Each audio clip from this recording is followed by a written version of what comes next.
Hello, you're listening to Build to Enough, a podcast for entrepreneurs who want to scale at their own pace. I'm your host, Keila Hill-Trawick, and I'll be your chief storyteller and cheerleader. In a world that glorifies endless expansion, we're tuning out the noise and discussing the beauty of enough. Each episode, we'll dive into inspiring stories, practical insights, and strategies to cultivate sustainable success on your own terms. So whether you're a solopreneur, small business owner, or aspiring entrepreneur, get ready for a refreshing take on the entrepreneurial journey. This is Build to Enough. Today, we're diving into a topic that is crucial for small business owners striving to build to enough, which for us is intentional growth. We want to talk about practical strategies to foster growth without losing sight of your unique vision of enough. Now, let's start with what enough means. It's going to be different for everybody, and it is going to change across the board. What enough means for me is that if I got to this point, whether that is revenue-wise, how much time I'm spending in my business, the size of my team, if I got to this place and I got nothing more, I would be good. For some people, that's a financial goal. I got to get to 7 figures. And once I get there, if I didn't make 2 million, I would still be good. For some people, that's a team size goal. That's one of ours is I really don't want us to have more than about 10 people on the team. That feels small enough for me that there is overlap in the roles, that everybody can be doing something, but not so big that it feels out of hand to manage. But enough is individual. The point of this is that you have a plan, an intentional plan to get somewhere, that you are willing to say, if it cost one more person or added one more dollar, I'd be willing to give that up because I'm good where we are right now. So, what are we thinking about when we're talking about personal and business goals? Those are what are actually going to shape your enough. If you have a bunch of kids at home or you are a caretaker for someone, your enough is going to look different from somebody who may be single, younger, older without children. There are just so many things in our life that influence those goals. So it isn't just about your business. Your idea of what you want out of your business starts with what you want out of your life. And so when we're thinking about enough, keep that in mind. Understand that like your idea of how much I am willing to do or interested in doing is partly based on the other responsibilities and desires for your life. That your responsibilities and other desires for your life are being woven through with your business. After all, we want our business to fit into our life and not our life have to just take the crumbs of what's left over after our entrepreneurship gets done. So, a couple of things that I want to talk about today. Let's start with mindful planning and goal setting. Now, we have probably heard of SMART goals, that they are specific, measurable, achievable, relevant, and time bound.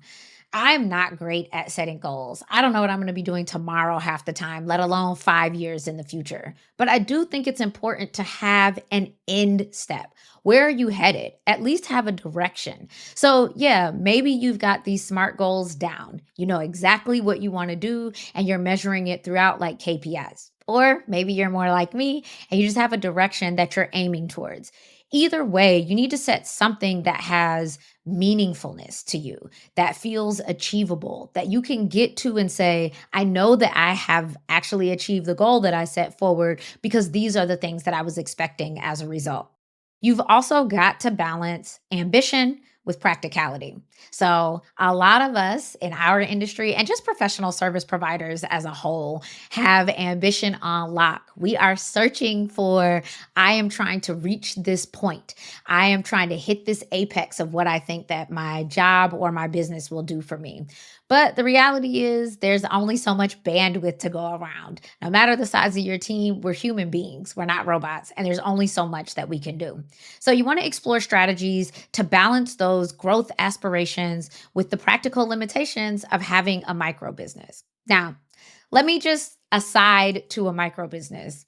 I wouldn't say that this is a technical term. It's one that a lot of us use in different ways. But for me, micro businesses are generally with small headcounts. Small is relative, but I would say less than 20 people on staff between employees and contractors. And usually, in my experience, it's less than 10. So, Little Fish is considered a micro business by my definition. So are the majority of our clients. And maybe that includes you and your business too. The next thing that I want to talk about is efficient resource allocation. Now, micro businesses only have so many resources, and that can be limited by people. So, how many people are supporting you? Money. When you have a very small team, there is likely going to be a cap of how much you can achieve financially. And so, what can you do to maximize the use of limited resources? I think the first thing is cutting unnecessary expenses. There's a lot of dreams about what entrepreneurship should include and what you should be paying for and investing in. You're the best person to understand what your business needs to run lean, get everything that it requires in order to serve your customers in the ways that you want to without a whole lot of extra fluff. Now, that's not to mean that you have to do down to the penny only the things that are required, but you should be doing a regular audit of what you're paying for and really whether it's really getting you closer to your goal of enough. For example, if you're spending a ton of money on a coach that isn't providing the ROI that you need to get you closer to taking more time off in your business, are you in the right tier for them? Do you even need that coach right now? Think about where you're headed and what you're investing in to get you closer to that. Also, outsourcing. Listen, of course, as an accountant, I'm going to say that you need to outsource your accounting function. It is paramount. Cheat code. I outsourced our accounting so that I didn't have to do it. So I know that it is a big deal, but outsource anything that is non core to what you do. In this past year, Little Fish has outsourced HR, we've outsourced IT, we've gotten better legal help. All of these things kind of come together to say if our focus is to provide excellence in accounting and tax service for our clients, there's a lot of stuff that we can't spend our time doing. What are the things in your business that you're spending hours or weeks on that really need to be taken over by an expert so that you can focus on the things that only you can do? Outsourcing leads to efficiency and growth, and it helps to not overwhelm the business owner. When you're a micro business, you are doing a lot of jobs, and we want to make sure that you are compressing your time to, again, only focus on the things that only you can do, but also leaning into the reasons that you went into business in the first place. You did not do this so that you could spend your days chasing down rabbit holes on taxes, right? Like you're a designer, you're a maker, you're a consulting partner, you're doing all kinds of things that are not this. So, how can you get that off of your place, investing well so that you can spend time making money for your business doing the thing that you were meant to do? Finally, we want to talk about adaptability for continuous evolution, and that means embracing change. The markets, the algorithms, the everything are constantly moving. And so there's not a way for you to just pick one thing and set it and forget it.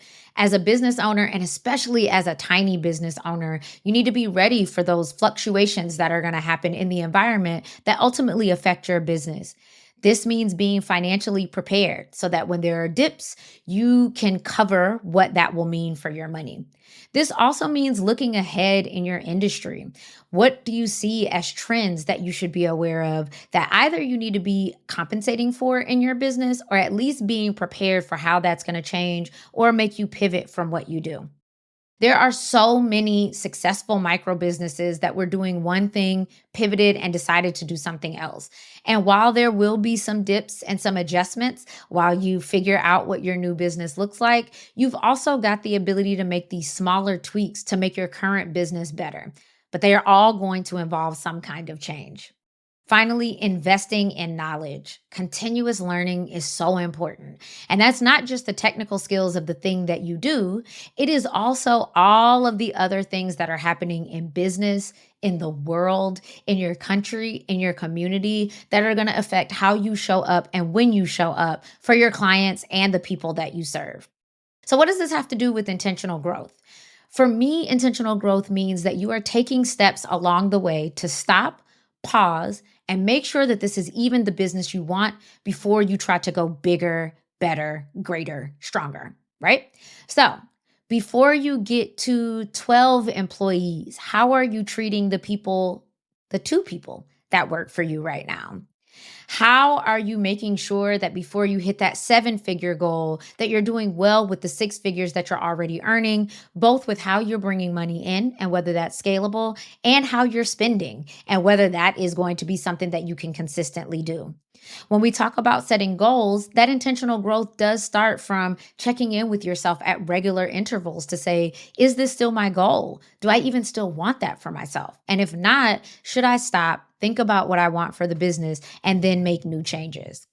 Overall, we want to make sure that when we're talking about intentional growth, we are building in this time for reflection and pause. As small businesses, it's important, but as micro businesses, it's especially important.